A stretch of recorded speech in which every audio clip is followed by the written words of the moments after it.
आमचे गौरी गणपती तर गावच्या घरी येतात, पण इथे मुंबईमध्ये देवासाठी नैवेद्य म्हणून काहीतरी गोडाधोडाचं आम्ही बनवत असतो.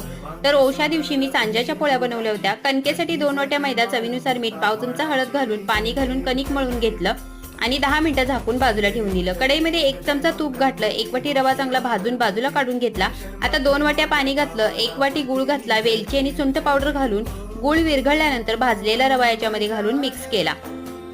रवा चांगला शिजल्यानंतर याला थंड करण्यासाठी ताटामध्ये काढून घ्यायचा. कणिक पुन्हा एकदा मळून घेतली.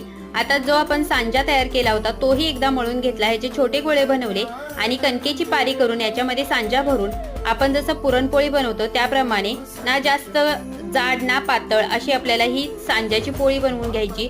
तव्यावरती आपल्याला तेल किंवा तुपामध्ये ही पोळी आपल्याला भाजून घ्यायची. मस्त मऊ लुसलुशीत आपल्या सांज्याच्या पोळ्या तयार होतात आणि पटकन देखील होतात. तुम्ही पण नक्की ट्राय करा. रेसिपी आवडली असेल तर लाईक, शेअर, सबस्क्राईब